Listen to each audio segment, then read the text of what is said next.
The sun was high, casting a warm light over the small town as Tom Barrett, a retired Army veteran, took his usual route toward Benny's diner. The street was alive with the sounds of people going about their day.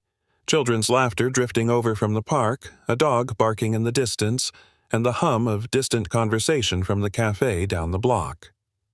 As Tom neared the diner, he noticed a man sitting alone on a bench just outside, slightly hunched over with his hands buried deep in the pockets of a worn-out jacket.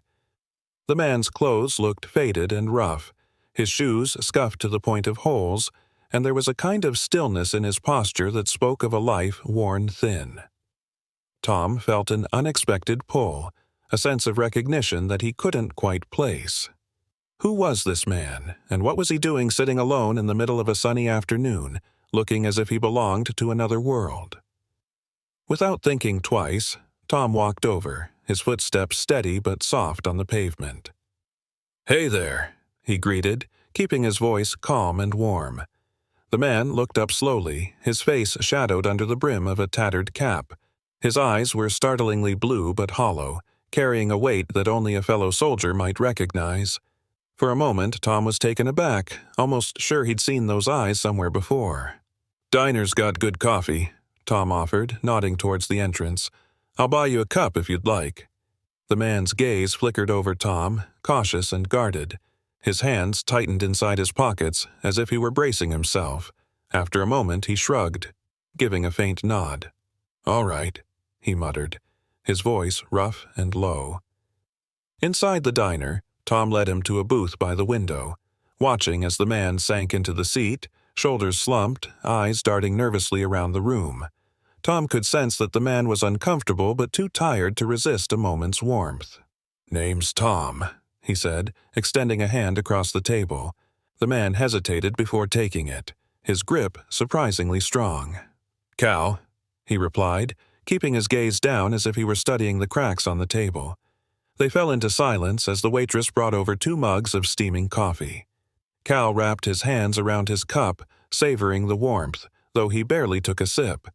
Tom took a careful look at him, noticing the scars across his knuckles, the way his hands shook slightly, telltale signs he knew well from his own time in service. "You ever serve?" Tom asked, his tone casual, though his eyes were sharp. Cal's face shifted, his jaw tightening slightly. He looked out of the window, his voice quiet. "A long time ago. Doesn't matter much now." Tom nodded, sensing the walls around Cal's words, the kind that could only be built by painful memories. "I get that," he replied, a hint of understanding in his tone. "Some things, they stick with you, whether you want them to or not." Cal looked up, his eyes meeting Tom's for the first time with a glimmer of recognition. "Yeah," he said, almost as if surprised that someone understood. They sat in silence, the weight of shared understanding filling the space between them. It wasn't the kind of silence that begged to be broken. It was the silence of 2 men who knew that sometimes words weren't enough to cover the gaps that life had left. As they sat, Tom's gaze drifted to Cal's wrist, where the edge of a faint tattoo peeked out from under his jacket sleeve. It was a military symbol, one that only certain units had, a symbol Tom recognized all too well. He gestured to Cal's wrist. "Special Forces, right?" Cal tensed, his hand pulling back instinctively. His face hardened, his eyes flashing with something between anger and pain. "Don't ask about that," he replied, his tone colder, more defensive. Tom raised his hands, signaling peace. "Fair enough. Didn't mean to pry." For a moment, Cal looked away, his face softening.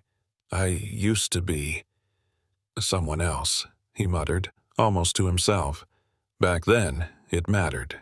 Tom's chest tightened as he caught the faint note of regret in Cal's voice. He'd met men like Cal before, men who carried invisible wounds, weighed down by something that went beyond physical pain. "I don't know what happened," Tom said quietly, "but if you ever need someone to listen, I'm around." Cal's eyes met his, searching, as if weighing Tom's words. After a beat, he nodded. "I'll keep that in mind." Over the next few days, Tom couldn't shake his encounter with Cal. The man's haunted look lingered with him, and the story behind those eyes felt like a puzzle he was compelled to solve. It was the kind of look he'd seen before, in fellow soldiers who had been through too much, seen too much. When he returned to the diner a few days later, he found Cal sitting on the same bench, looking no less worn but slightly more at ease. Tom approached with a nod, and Cal gave him a faint smile, a silent acknowledgement.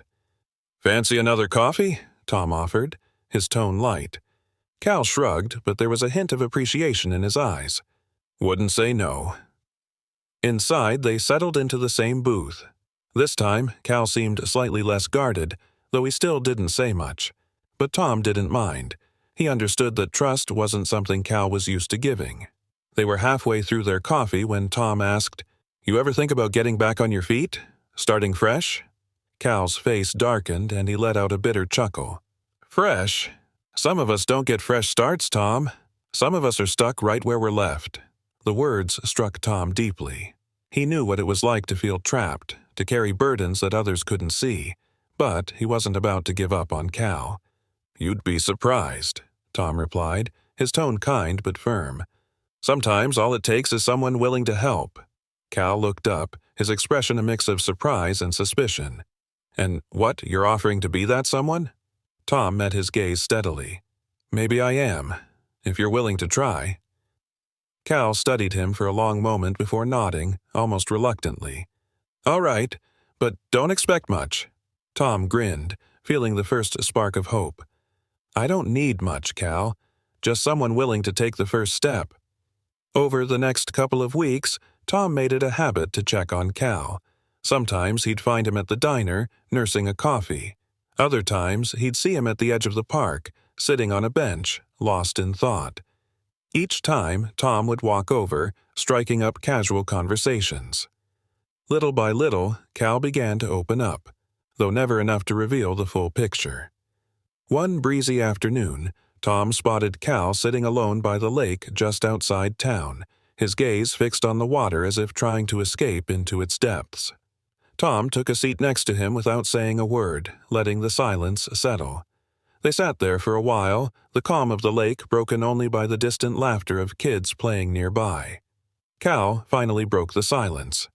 "You know, I used to be a different person," he muttered, almost as if speaking to himself. "Back when things made sense." Tom nodded, sensing an opportunity to encourage Cal to share more. "It's strange, isn't it? How life can change in ways we never see coming. Makes you wonder what it's all for."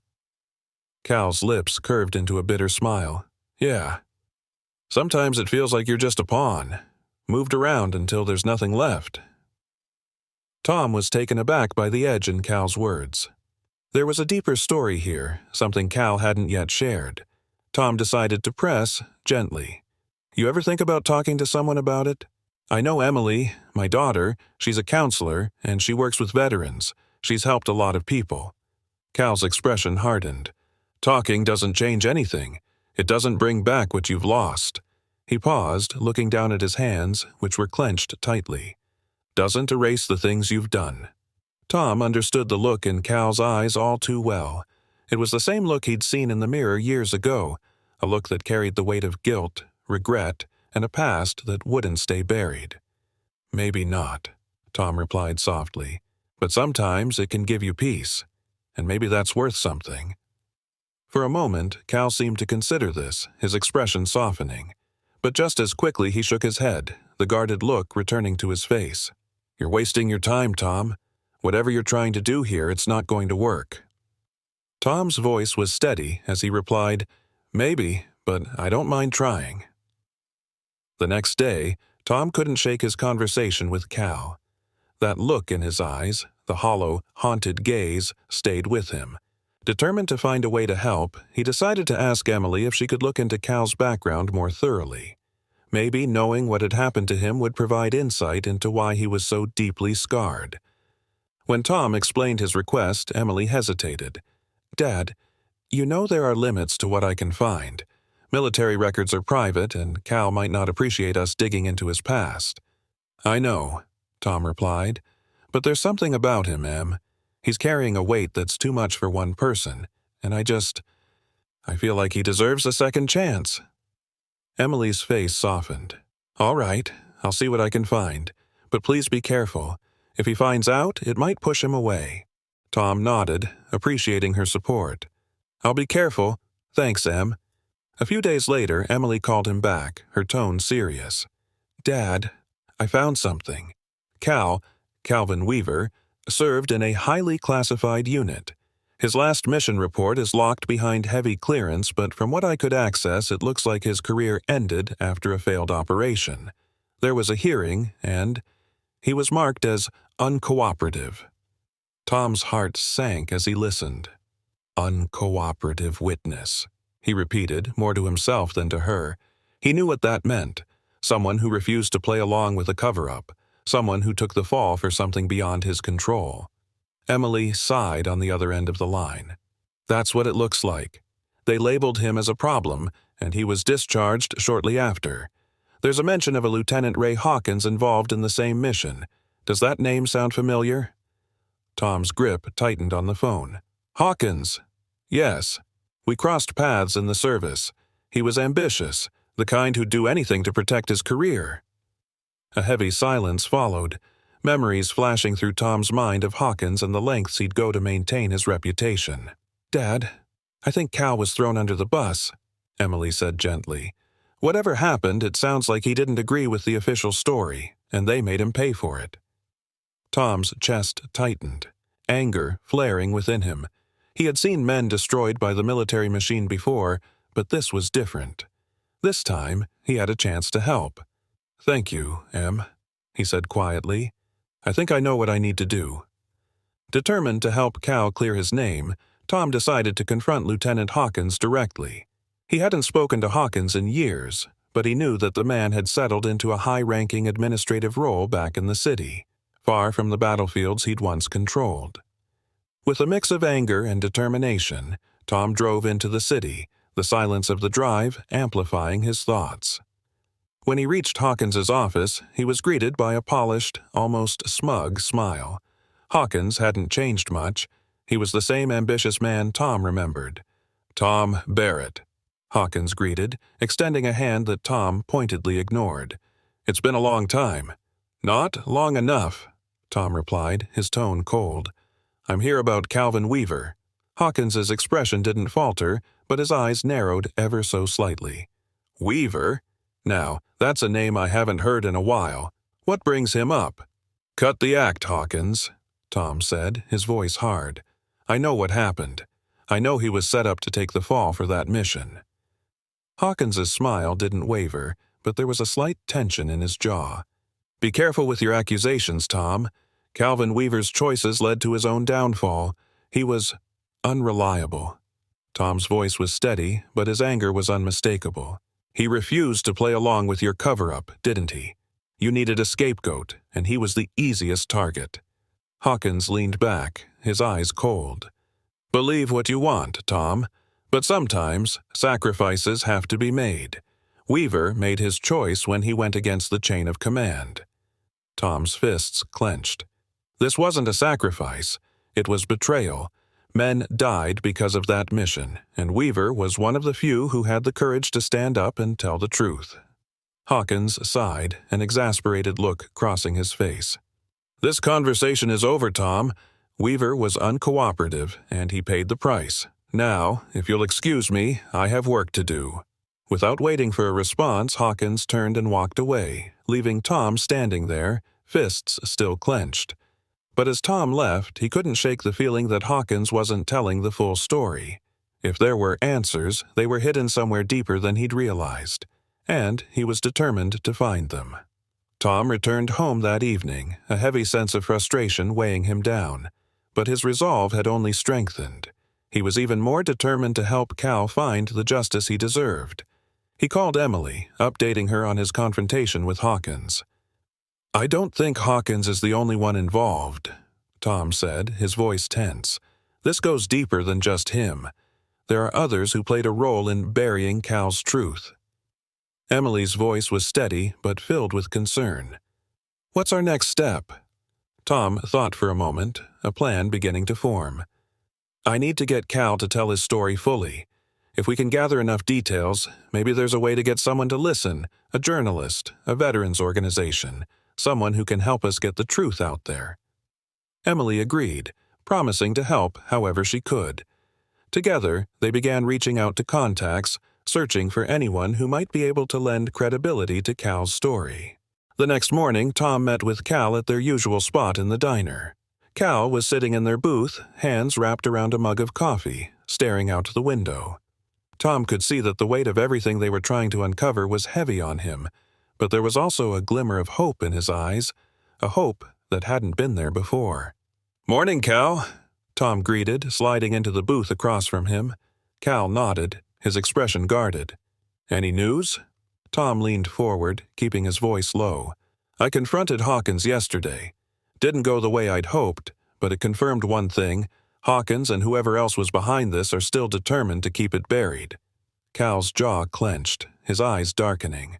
Of course they are. Men like Hawkins don't care who they hurt, as long as they come out clean. Tom gave a nod, his face set with determination. "We need help, Cal. Someone who can lend credibility to your story, who knows the system but isn't tied to it." Cal's gaze shifted, a hint of suspicion in his eyes. "And where do you think we'll find someone like that?" "Actually, I might have a lead," Tom replied. "My daughter Emily suggested a journalist named Peter Hensley. He specializes in stories like this, particularly military cover-ups and injustices. She says he's one of the best." Cal looked away, his fingers tapping nervously on the side of his coffee cup. "A journalist. You think he'd really be willing to risk everything for this?" "If the story is strong enough, yes," Tom said. "But he'll need details, facts. You'll have to be willing to tell him everything." Cal was silent for a moment, his expression conflicted. But then he took a deep breath, his shoulders straightening as he looked Tom in the eye. "All right. If it means the truth comes out, I'll do it." The following day, Tom and Cal drove to Peter Hensley's office in the city. The building was modest, tucked between two large offices, with Peter's name displayed on a simple brass plaque by the door. The moment they walked inside, they were greeted by a sense of organized chaos. Papers stacked high on every surface, the faint smell of old coffee lingering in the air. Peter Hensley himself was a lean man with graying hair and a sharp gaze that seemed to cut straight through to the truth. He shook hands firmly with Tom, then with Cal, giving them both a nod of respect. "So, Emily Barrett tells me you have a story that needs to be told," Peter began, motioning for them to sit. "And from the sound of it, this isn't just any story." Cal shifted uncomfortably, but he met Peter's gaze with a steady determination. "I was part of a covert mission that went wrong, but instead of admitting to the truth, the brass covered it up. They pinned the whole thing on me." Peter listened intently, his fingers steepled as Cal began recounting the mission, sparing no details.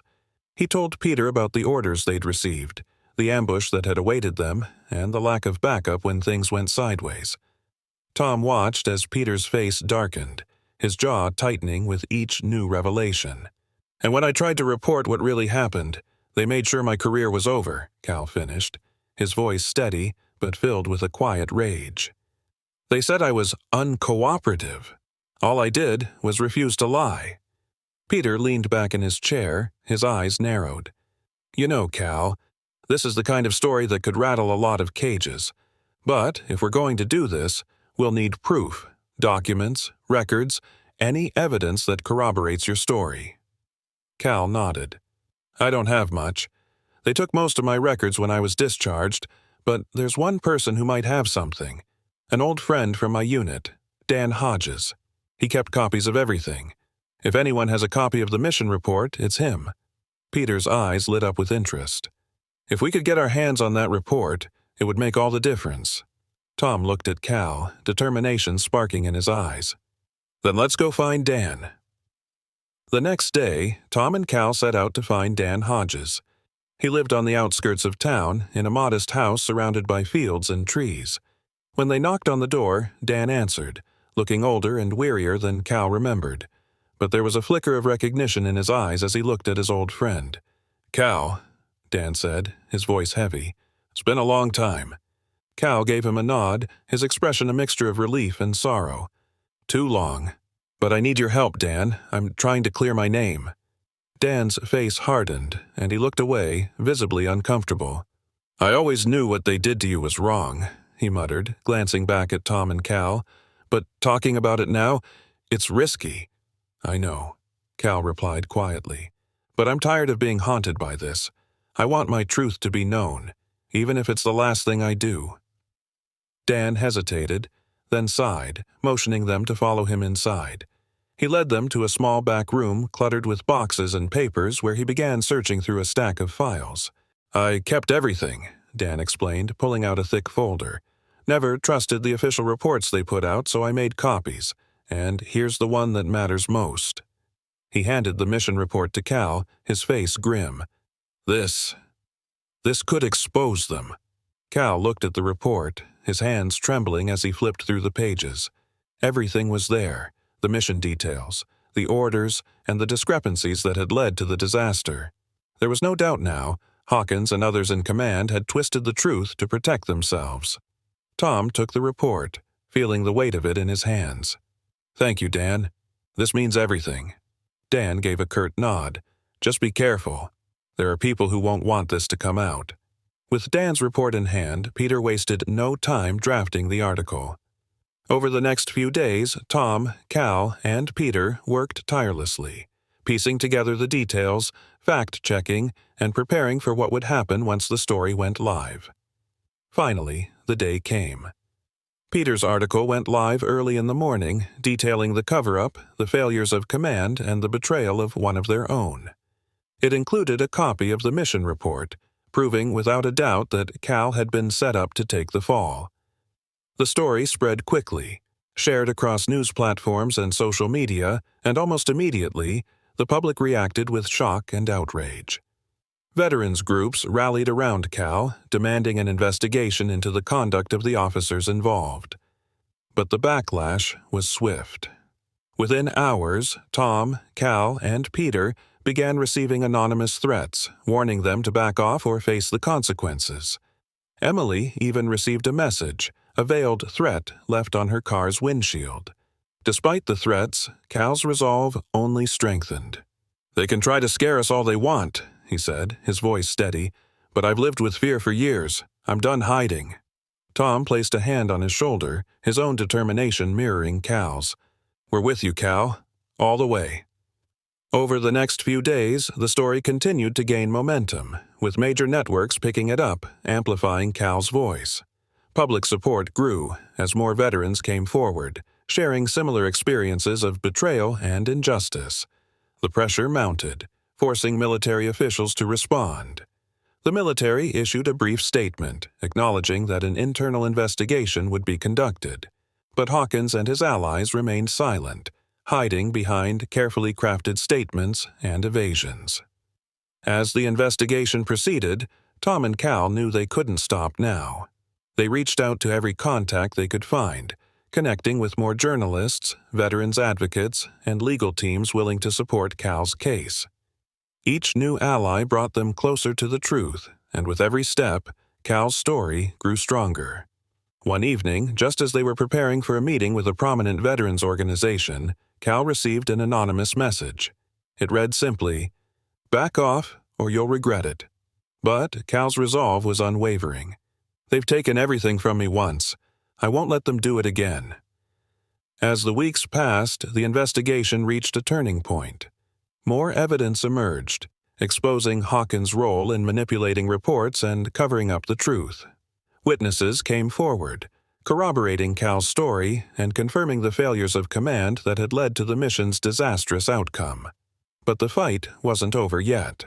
Hawkins and his allies continued to fight back, using every means at their disposal to discredit Cal and silence anyone who dared support him. It was a battle of endurance, a relentless struggle for justice that tested Cal's courage and resilience at every turn. The town's public square was alive with a palpable tension as Tom and Cal walked through the gathering crowd. The story of Cal's betrayal, released by Peter Hensley, had sparked outrage among veterans and civilians alike. It was the first time Cal had seen this level of public support in years, and though he felt a surge of gratitude, he also felt a weight. He was about to speak publicly about a part of his life he'd spent years trying to forget, but he knew it was time. There was no turning back. Around him, people held up signs that read, "Justice for Cal," and "End Corruption." Many were veterans like him, men and women who'd known sacrifice and loss, who'd felt the pain of betrayal. Some held photos of family members, loved ones who'd served and suffered. Cal felt his chest tighten as he looked around, knowing that his story was no longer just his own. It was theirs, too. As they approached the small stage set up for the rally, Tom gave Cal's shoulder a reassuring squeeze. "You're ready for this," he said softly. "They need to hear your voice." Cal took a shaky breath, nodding. The betrayal of his past had stolen so much from him, but today he would take back control. He stepped onto the stage, feeling every pair of eyes on him, and for the first time in years, he felt like he belonged. Standing at the microphone, Cal could feel the expectant silence settle over the crowd. He cleared his throat, his heart pounding as he gripped the edges of the podium. "My name is Calvin Weaver," he began, his voice steady, though his hands were shaking. "I served in the U.S. Army for 15 years, giving everything I had to my country. I trusted the men I served with. I trusted my leaders to protect us, to guide us in the right direction. But that trust was broken." A murmur of agreement rippled through the crowd, and Cal felt a small surge of confidence. "In my final mission," he continued, "something went terribly wrong. We were ordered into an area that intelligence told us was clear, but it wasn't clear. We were ambushed. We lost men. Good men, men with families. And when I tried to tell the truth about what had happened, when I refused to lie for my commanding officer, they made me out to be the villain." He paused, his throat tight, and glanced at Tom, who nodded in support. "They stripped me of my honor, of my reputation, and left me with nothing, and for years I carried that alone, thinking I'd been forgotten. But now I know I'm not alone." The crowd erupted in applause, many people standing in solidarity. Cal felt his resolve strengthen, and he continued, "It's time to hold those responsible accountable, not just for me, but for every soldier who's been betrayed by the system that was supposed to protect us." The crowd's cheers grew louder, a wave of support washing over him. Cal stepped back, his heart racing but lighter than it had felt in years. For the first time, he felt a sliver of hope. After the rally, Cal and Tom stayed to meet with supporters. Veterans approached them, sharing their own stories of betrayal and hardship. Some had been dismissed over misunderstandings, others had lost benefits, and still others had faced similar lies from those in power. Each story added fuel to Cal's determination. One woman, a retired Army medic, took Cal's hand. "Thank you for doing this," she said, her voice choked with emotion. "My brother, he went through something similar. They blamed him for something he didn't do, and it destroyed him."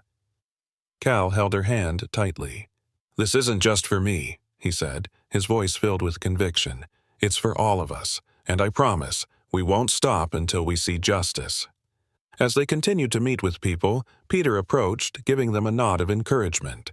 "This is just the beginning," he said. "The media is picking up the story, and it's gaining traction." But just as Peter finished speaking, Cal's phone buzzed in his pocket. He pulled it out to see a message from an unknown number. "Stop this now, or you'll regret it." Cal showed the message to Tom, who looked at it grimly. "They're scared, Cal. They're trying to silence you because they know what's at stake." Cal's jaw tightened. "Let them try. I'm done being afraid." 2 days after the rally, Cal received a call from an old comrade, Dan Hodges. Dan had served with Cal on that ill-fated mission, and although they hadn't spoken in years, Cal knew that Dan had always been a straight shooter, someone who valued the truth. "Cal," Dan said, his voice crackling over the line, "I saw the news. I saw your rally. You've got guts going up against these people." "I don't have much of a choice," Cal replied, his voice rough. "They took everything from me, Dan. I can't stay quiet anymore." Dan was silent for a moment. "I kept records, Cal. Back then I kept copies of everything, orders, mission reports, all of it. I didn't trust Hawkins, and now I'm glad I didn't." Cal felt a surge of hope. "Are you serious?" "Dan, that could be the break we need." Dan sighed. "I'm tired of watching men like Hawkins get away with this. If you need it, I'll back you up." The next day, Tom and Cal drove out to meet Dan in person. They found him in a small, unassuming house on the outskirts of town, surrounded by boxes filled with old military documents, photos, and mementos. Dan sat with them at his dining table, spreading out the papers. "Here," Dan said, pointing to a worn mission report. "This is the original report, the one Hawkins altered. It shows the real details, the ambush, and the orders he ignored. If this gets out, it could bring down everyone involved." Tom and Cal scanned the report, their hands trembling with both anger and relief. For the first time, they had hard evidence of the cover-up that had ruined Cal's life. But as they pored over the documents, Dan paused, glancing nervously at the door. "You know, if they find out I kept these, they'll come after me too." Tom placed a reassuring hand on Dan's shoulder. "We'll protect you. This is about justice, and they can't scare us off." Dan nodded, a look of determination settling on his face. "Then, let's finish this." Armed with the documents, Peter began preparing a new article. This time, he would include detailed evidence, first-hand accounts, and copies of the original mission orders. They knew the backlash would be intense, but they were ready to face it. As Peter drafted the article, Tom and Cal continued to meet with supporters, building alliances with veterans organizations and advocacy groups. Emily worked tirelessly behind the scenes, coordinating with legal experts and making sure Cal had the support he needed. The night before the article was set to publish, Tom, Cal, Peter, and Emily gathered at Tom's house. They reviewed everything once more, ensuring that every detail was accurate, every fact verified. There was no room for error. This was their chance to bring Hawkins to justice. As they sat around the table, Cal looked at each of them, his eyes filled with gratitude. "I don't know how I'd have done this without you," he said quietly. "For the first time in years, I feel like I'm not alone." Emily smiled, giving him a reassuring nod. "You're not alone, Cal. None of us are. This fight is for all of us." The next morning, Peter's article went live, and within hours it spread like wildfire. The headline read, "Betrayed on the Battlefield. One veteran's fight against corruption." The story detailed everything: Hawkins's cover-up, the altered mission reports, and Cal's years of suffering. The response was immediate.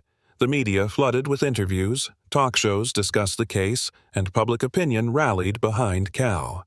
Support poured in from around the country, with veterans and civilians alike calling for accountability. But as the article gained traction, Tom received a call from an unknown number. The voice on the other end was calm but threatening. "You've made a grave mistake, Barrett. Keep pushing, and you'll pay for it." Tom's face hardened as he listened. "We're not backing down. Not now, not ever." The caller's voice was cold. "You'll regret that." The stage is now set for the final confrontation. With public support behind them but opposition growing fiercer, Cal, Tom, and their allies prepare to take their fight to the highest levels. The stakes have never been higher, and as they push forward, they will face challenges that test their resolve, courage, and trust in each other. Sure, moving forward with Chapter 14, we'll continue to escalate the tension and delve deeper into the high-stakes battle for justice, building up to the story's climax. This chapter will focus on the immediate fallout of the article's release, Cal and Tom's response to mounting threats, and the next critical steps they must take to keep the pressure on their adversaries. The days after Peter's article went public were a whirlwind. The story had ignited a firestorm across news outlets, online forums, and social media, with people from all walks of life showing solidarity with Cal and outrage over the betrayal he'd endured. Veterans organizations began demanding reform, calling for full transparency in military proceedings, and urging that all those involved in the cover-up be held accountable. For Tom, Cal, and their allies, it felt like a breakthrough, but they knew that the real fight was only beginning. Late one night, as Cal returned to his temporary apartment after a long day of coordinating with supporters, he found a note slipped under his door. "Last chance. Stop, or there will be consequences." The threat was clear, and Cal's hands shook as he read it. But he knew he couldn't back down now. The next morning, Tom, Cal, and Peter met to discuss their next move at a small cafe on the edge of town. As they settled into their seats, Peter noticed Cal's tense expression and the dark circles under his eyes. "Another threat?" Peter asked, lowering his voice. Cal nodded, slipping the note from his pocket and passing it to them. Tom's face tightened with anger as he read it. "They're trying to scare us into silence. This means we're getting too close." Peter glanced around the cafe cautiously. "The more they try to intimidate us, the more it proves there's something bigger at play here, but we need to be smart about this, careful with every step we take." Tom nodded. "Agreed. We can't give them any reason to dismiss this as reckless. They'll be looking for any excuse to undermine us." Cal leaned forward, his expression resolute. "I'm not going to stop. They've taken everything from me already. I have nothing left to lose." Tom put a hand on Cal's shoulder. "You're not alone in this. We're with you every step of the way." As they left the cafe, Tom couldn't shake the feeling that they were being watched. Every shadow, every passerby, seemed like a potential threat. The stakes had never felt higher, but his determination to support Cal only grew stronger. The following week, Cal's story continued to gain momentum. Online, a groundswell of support for Cal surged, as people from across the country shared his story, tagging politicians and government officials in their calls for justice. Prominent figures in the veterans community released statements of solidarity, demanding an official investigation into the cover-up. One night, while going through the day's messages and emails with Tom and Emily, Cal received a call from an unexpected source, a senator known for advocating military reform. "Mr. Weaver," the senator's voice was firm but sympathetic, "I've been following your story, and I want to let you know that I believe in what you're fighting for. I'm arranging a hearing to discuss your case and the issues surrounding military transparency. You'll have a chance to testify." Cal felt a wave of relief mixed with trepidation. "Thank you, Senator. This means more than I can say." The senator continued, "We're putting you in the spotlight, Mr. Weaver. This hearing will make it harder for them to keep your story under wraps, but be prepared. They'll try everything to discredit you." After the call ended, Cal looked at Tom and Emily, his voice quiet but determined. "This is our chance. If I can testify, maybe I can finally clear my name." As word of the upcoming hearing spread, the backlash intensified. Anonymous phone calls filled with threats poured in, emails demanding Cal back down, and attempts to smear his reputation surfaced online. Unflattering photos from his past, taken during some of his lowest points after discharge, were posted on social media, painting him as unstable and untrustworthy. One evening, as Tom was heading home, he noticed a car parked across the street. Its headlights flashed briefly as he approached, then sped off. Tom's instincts kicked in and he memorized the license plate, making a mental note to follow up on it. At home, Tom called Emily. "We're being watched, Em. They're sending a message to all of us." Emily's voice was steady but tense. "They're escalating, Dad. I think we need to document everything, keep a record of every threat, every encounter. It'll add to the evidence." Tom agreed, realizing that they'd need to stay vigilant. "They're trying to shake us, but we're not backing down. We're doing this for Cal and for every veteran who's been through the same thing." With the hearing fast approaching, Cal, Tom, and their allies prepared as best they could. Emily worked with Cal on his testimony, helping him structure his story to highlight the injustices he'd endured. They knew this would be their chance to bring Hawkins's crimes to light, and they had to make every word count. On the night before the hearing, the group gathered in Tom's living room, reviewing their plans one last time. Cal looked nervous, but his resolve was clear. He had waited years for this moment, and he wouldn't let Hawkins or anyone else take it away from him. "Cal," Tom said, meeting his gaze, "this is your story. You've carried it alone for too long. Tomorrow, you're going to give voice to every veteran who's been silenced." Cal nodded, a flicker of gratitude in his eyes. "I'm ready, Tom. I'm ready to tell the truth." The day of the hearing, the room was packed with journalists, activists, and veterans. The tension was thick, and Cal could feel every eye on him as he walked to the witness stand. As he looked around, he saw faces of people who believed in him, people who'd come to support his fight for justice. Cal took a deep breath as he began his testimony, recounting the events of the mission, the betrayal he'd experienced, and the years of isolation and hardship that had followed. He spoke with a raw honesty, his words a powerful testament to the pain he'd endured. The committee listened intently, and Cal could feel the impact of his words resonating in the room.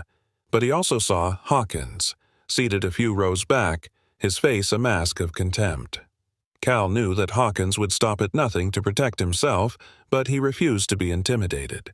As Cal finished his testimony, the senator leading the committee leaned forward, his expression somber. "Mr. Weaver, your testimony is compelling, but we'll need corroboration. Do you have evidence to support your claims?" Cal glanced at Tom, who nodded. "Yes, Senator," he replied. "We have the original mission report, as well as statements from others who were there." The senator looked satisfied, but Hawkins's face turned pale. Cal couldn't help but feel a sense of vindication. Hawkins had tried to silence him for years, but now he would finally be held accountable. Following Cal's testimony, the hearing took on a life of its own. Witness after witness came forward, some sharing their own experiences of betrayal, while others offered further evidence of the corruption within Hawkins's command. The media coverage was relentless, and the pressure on military officials grew. Veterans across the country rallied in support of Cal, calling for sweeping reforms and accountability. But even as the tide turned in their favor, the threats continued. Tom, Cal, and their allies remained vigilant, documenting every incident and working tirelessly to protect the integrity of their case. Late one night, Cal received an anonymous message, a voice recording that sent chills down his spine. It was Hawkins, his voice cold and filled with malice. "You think you've won, Weaver? You have no idea what you've started." Cal played the recording for Tom, his face set with determination.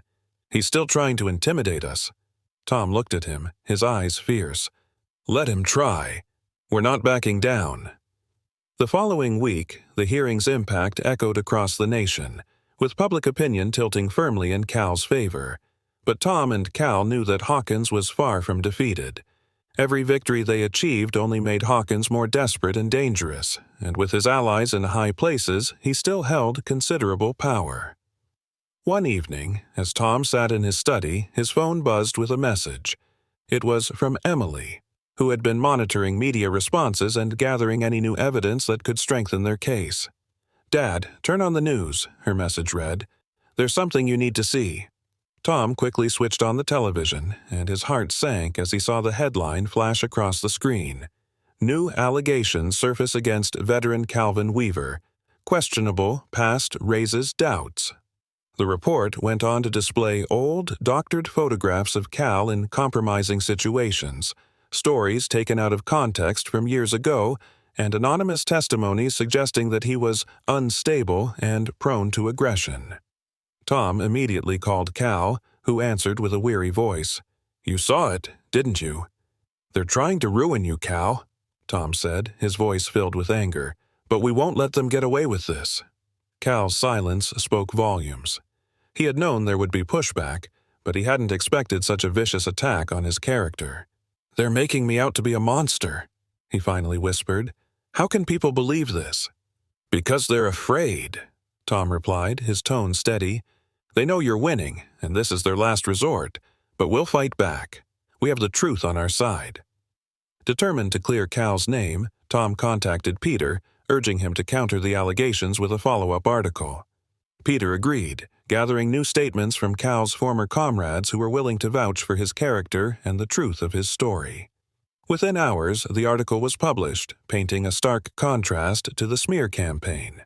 It included first-hand accounts of Cal's integrity and courage, testimonials from soldiers he'd served with, and new evidence that cast doubt on the legitimacy of the recent accusations.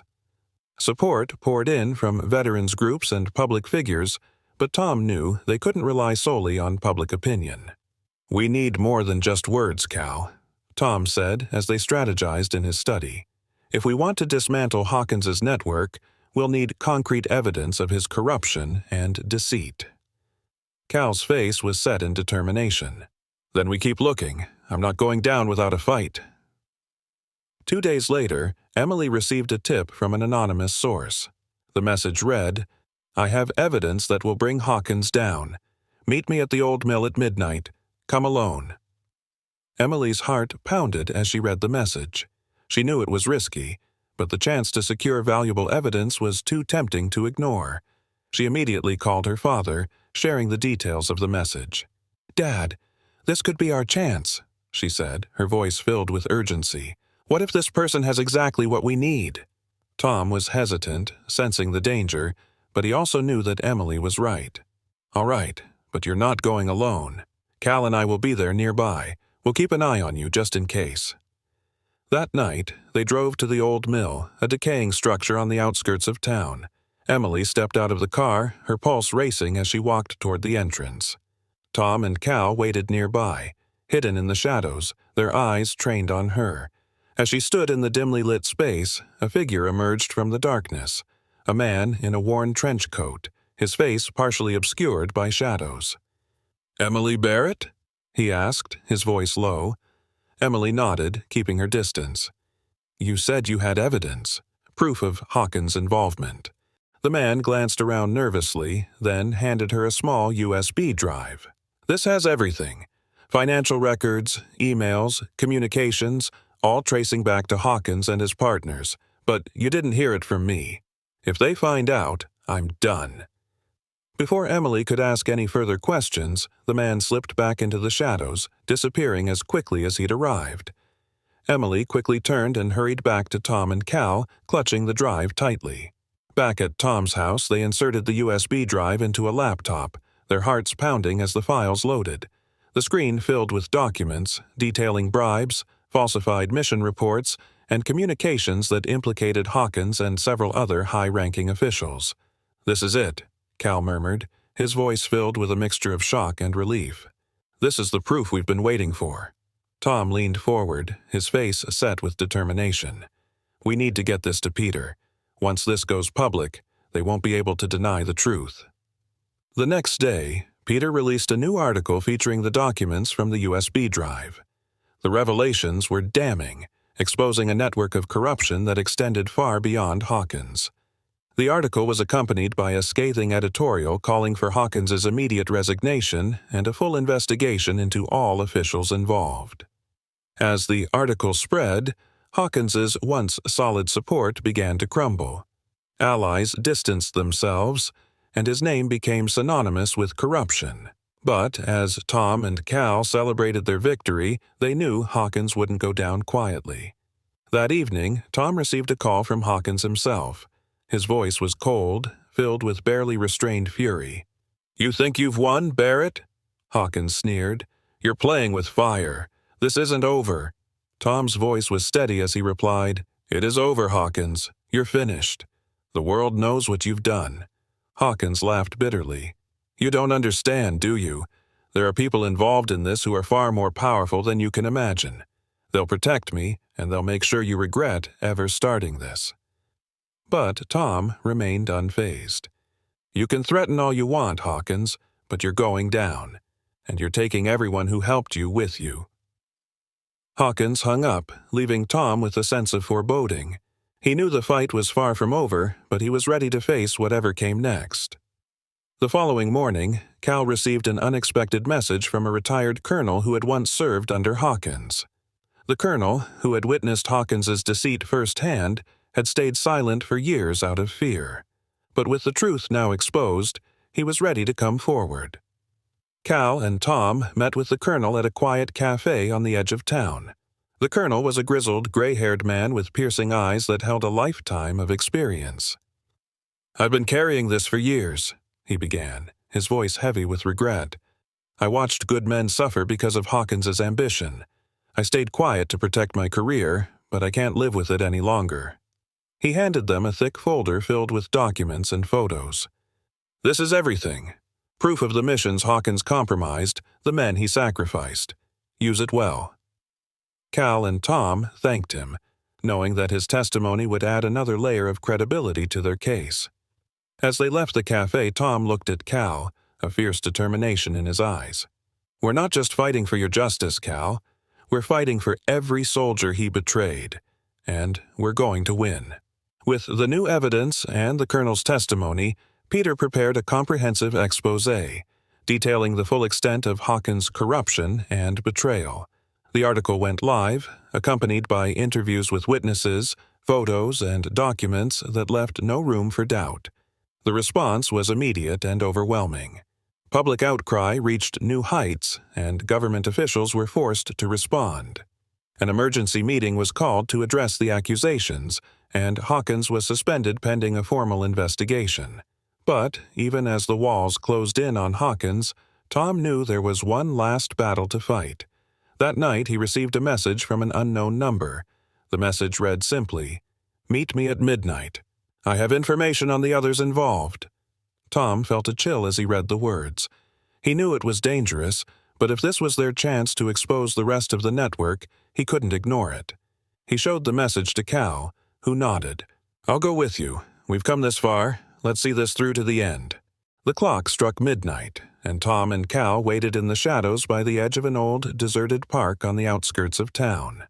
A thick mist clung to the ground, swirling around the lampposts that cast faint, eerie light over the empty street. They were exhausted from weeks of intense fighting and endless nights of strategizing, but tonight felt different. There was a strange energy in the air, an anticipation that something critical was about to unfold. "Are you sure about this?" Cal whispered, his eyes scanning the area, searching for any sign of movement. Tom nodded, gripping a flashlight tightly in his hand. "We've come too far to turn back now. Whoever sent that message has information that could blow this whole thing wide open." They heard a shuffle from behind a row of trees, and Tom instinctively moved his hand toward his phone, ready to call for backup if necessary. From the shadows emerged a man in a long, dark coat, his face partially obscured by the brim of a hat. He walked toward them slowly, each step echoing ominously in the silence. Tom and Cal stood their ground, their eyes never leaving the figure as he approached. "Are you the one who messaged us?" Tom asked, his voice steady but cautious.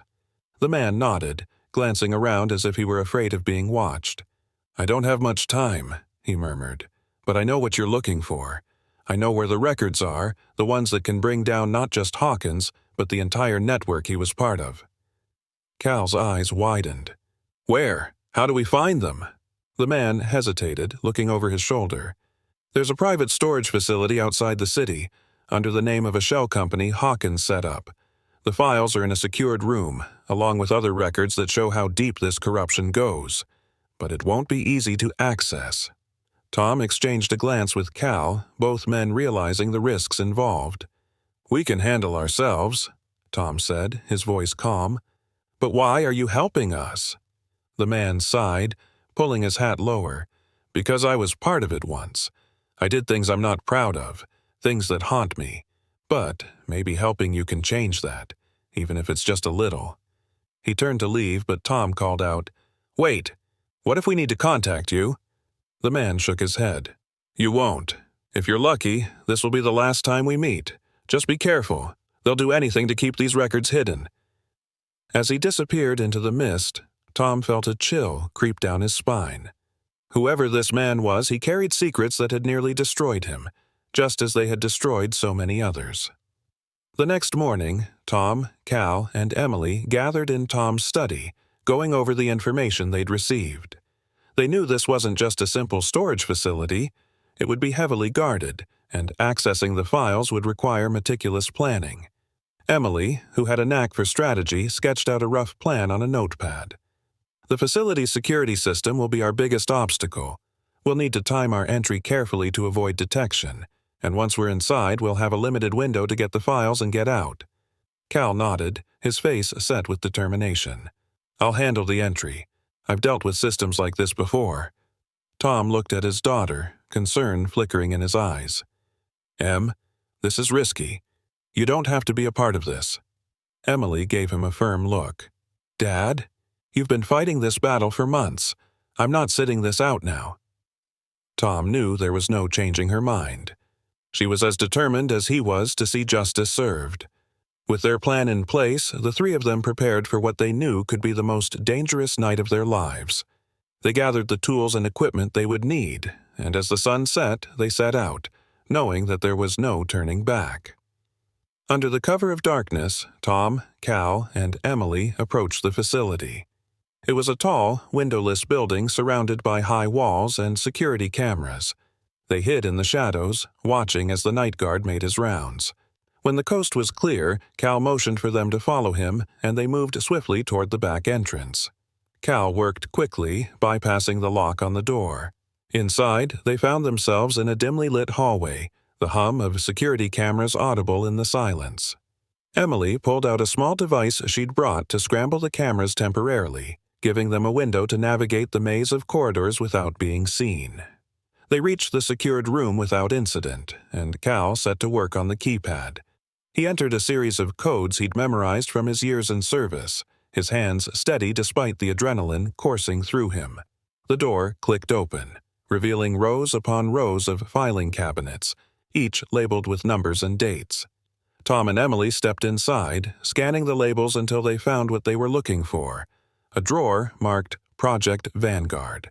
Tom's heart raced as he pulled open the drawer, revealing stacks of folders, each one filled with documents detailing missions, transactions, and names of those involved in the corruption.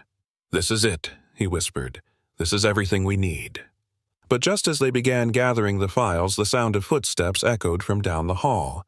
Someone was approaching. Cal signaled for silence, motioning for them to hide behind a row of cabinets. They crouched down, their breaths held as the footsteps drew closer. Through a gap between the cabinets, Tom could see the guard entering the room, his flashlight sweeping over the cabinets. They remained perfectly still, waiting until the guard moved to the far end of the room. Then, as quietly as possible, they slipped out, clutching the files and making their way back toward the exit. Outside, the night air was thick with tension as they hurried to the car. Cal threw the files into the back seat, and Tom started the engine, his hands gripping the wheel tightly. They drove off into the night, hearts pounding, knowing they had just risked everything for these documents. As they put distance between themselves and the facility, Tom glanced at Emily in the rearview mirror, relieved to see that she was safe. "We did it," he said, a hint of disbelief in his voice. Emily let out a shaky breath. "Now, we just have to get these to Peter. Once this goes public, they won't be able to hide anymore." Cal leaned back, a look of exhaustion and relief crossing his face. "For the first time, I feel like we're finally winning." The next morning, Peter met them at Tom's house, his eyes lighting up as he reviewed the files. "This is everything," he said, flipping through the documents. "Hawkins, his partners, the financial trails, the mission reports, they're all here. This will expose them for what they really are." Peter wasted no time in writing a powerful exposé. He backed it up with scanned documents, screenshots, and carefully curated quotes that left no room for doubt. This was the story he'd been waiting for. The story that would hold the military accountable for the betrayals and corruption they had allowed. As the article went live, it spread rapidly across news sites and social media. The public's response was explosive, with thousands of people demanding immediate action and justice. Veterans groups mobilized, and politicians who had previously ignored Cal's story began publicly supporting the call for a full investigation. But as the article gained traction, Tom and Cal knew they had to prepare for Hawkins' final move. That night, as Tom was closing up his study, he received a message on his phone. It was a single line that sent chills down his spine. "Meet me. It's time to end this." The message was from Hawkins. Tom knew this was the moment he'd been waiting for. The final showdown was coming, and he would be ready.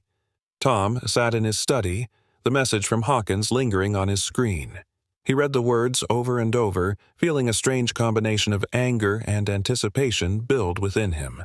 This was it, the moment he and Cal had been working toward for months. Hawkins had called for a confrontation, and they would answer. He called Cal, who picked up immediately. "We've got a meeting," Tom said, his voice edged with resolve. "Hawkins wants to end this." Cal was silent for a moment before he replied. "Then let's finish it. Where does he want us to meet?" The message had been clear. Hawkins wanted to meet them in the abandoned military training grounds just outside of town. Tom suspected it was a deliberate choice, a secluded location, away from the public eye, where Hawkins could feel in control. But they were prepared for anything. As Tom and Cal drove toward the training grounds, the tension in the car was palpable. Neither spoke, both focused on the task ahead. The sun was setting, casting a fiery glow over the landscape, as if the world itself understood the gravity of what was about to happen. Finally, Cal broke the silence. "You think he'll have people with him?" Tom tightened his grip on the steering wheel. "Probably. Hawkins doesn't strike me as the type to take risks alone, but whatever he throws at us, we're ready." Cal nodded, his jaw set. For too long, he's hidden behind lies and threats. It's time he faces the truth. They pulled up to the training grounds, an empty expanse of a rugged terrain and crumbling buildings that had once been used for drills and exercises. Now it was silent, an eerie backdrop for their final confrontation. As they stepped out of the car, Tom's eyes scanned the area, searching for any sign of Hawkins. The only sound was the crunch of gravel beneath their feet as they moved deeper into the grounds. Finally, they spotted Hawkins standing by one of the old buildings, his silhouette stark against the fading light. He was flanked by two men, both clearly armed, their postures tense and ready. "Barrett?" Hawkins greeted, his voice laced with contempt. "We finally meet face to face. I have to admit, I didn't think you'd make it this far." Tom stepped forward, his voice steady. "You're running out of places to hide, Hawkins. Your lies are out in the open, and everyone knows what you've done." Hawkins's face twisted into a sneer. "You really think a few articles and a handful of documents are enough to bring me down? I've spent my career building connections, gathering allies who would do anything to protect me." Cal stepped forward, his voice cold. "You mean the way you betrayed the men who served under you? The way you left us to die, just to protect your own skin?" Hawkins laughed, a harsh, bitter sound. "You were nothing more than collateral damage, Weaver. You were useful until you weren't. I did what I had to do to survive." Tom clenched his fists, anger flaring in his eyes. "You destroyed lives, Hawkins. Men who trusted you, who believed in the system you were supposed to uphold, and now you're going to pay for it."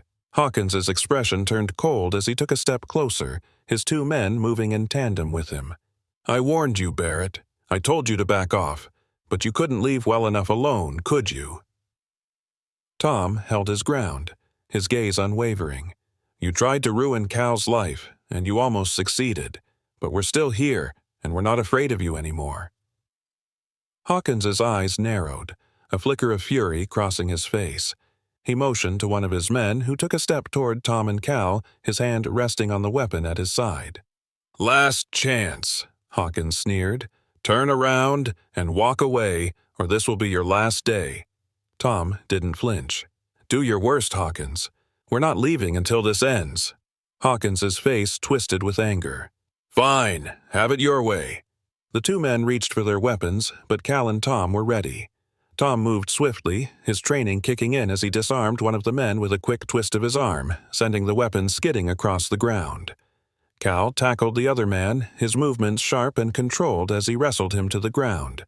Within moments, both of Hawkins's men were subdued, lying on the ground, groaning in pain. Hawkins looked on, his face pale with shock and rage. Cal stepped forward, his gaze locked on Hawkins. "It's over. You can't hide behind anyone anymore." Hawkins's face twisted with hatred, but beneath the anger, Tom could see fear. The man who had once seemed untouchable was now standing alone, his power crumbling around him. "You think this is over?" Hawkins hissed, his voice shaking. "I still have connections. I still have power." Tom shook his head.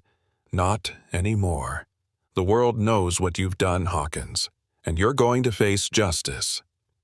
As if on cue, the distant sound of sirens filled the air. Tom had called Peter earlier, who had agreed to have law enforcement on standby in case things escalated. The sirens grew louder, flashing lights illuminating the training grounds as police cars pulled up, officers pouring out to secure the area. Hawkins's face went pale as he realized what was happening. He took a step back, but there was nowhere to run. The officers approached, handcuffing him as they read him his rights. "This isn't over!" Hawkins shouted, his voice desperate. "You'll regret this, all of you!" Cal watched as Hawkins was led away, a mixture of relief and disbelief washing over him. For so long he had dreamed of this moment, of seeing the man who had ruined his life brought to justice. And now it was finally happening. Tom placed a hand on Cal's shoulder, his voice filled with quiet pride. "You did it, Cal. You never gave up." Cal nodded, his eyes filled with gratitude. "I couldn't have done it alone. You and Emily. You gave me a reason to fight." In the days following Hawkins's arrest, the story dominated the news. The documents, the testimonies, and the long-buried secrets had all come to light, and the public demand for accountability was overwhelming. Investigations were launched into Hawkins's network, leading to the resignation and arrest of several other high-ranking officials who had been complicit in the corruption. Cal was finally exonerated, his record cleared, his honor restored. The military issued a formal apology, acknowledging the injustice he had endured and pledging to reform the system to prevent similar betrayals in the future. For the first time in years, Cal felt a sense of peace. The weight he had carried for so long was finally lifting, replaced by a quiet satisfaction that justice had been served. One afternoon, as Tom, Emily, and Cal sat together in Tom's living room, they reflected on the journey they had taken. "What will you do now, Cal?" Emily asked, her voice gentle. Cal smiled, a hint of hope in his eyes. "I think it's time I start helping others who've been through similar things. There are a lot of veterans out there who feel like they've been left behind, and maybe I can be there for them." Tom nodded, pride shining in his eyes. "You'd be good at that, Cal. You know better than anyone what it means to keep fighting, even when the odds are against you." Cal looked at them both, his voice filled with gratitude. "I wouldn't be here without you. Thank you for everything." As they sat together, a sense of quiet fulfillment settled over them. They had fought for justice, faced unimaginable challenges, and emerged stronger. They knew that there would always be battles to fight, but for now, they could rest, knowing they had done the right thing. Years later, Cal stood before a room full of veterans, sharing his story of resilience and justice. His voice was steady, his gaze unwavering as he spoke of the battle he had fought, the friends who had stood by him, and the truth he had finally brought to light. For the men and women who listened, Cal's story was more than just a tale of victory. It was a testament to the strength of the human spirit, the power of truth, and the importance of never giving up. And as Cal looked out at the faces of those who had come to hear his story, he knew that he had found his purpose. He had been given a second chance, and he would use it to make a difference in the lives of others. Absolutely. Let's bring the story to an elegant and heartfelt close, creating a reflective and powerful conclusion that captures the essence of Cal and Tom's journey and leaves a lasting impact. This epilogue will celebrate themes of justice, healing, and a new beginning, showing how their fight has created positive change not just for them, but for others too. Months had passed since the whirlwind of investigations, confrontations, and courtroom battles.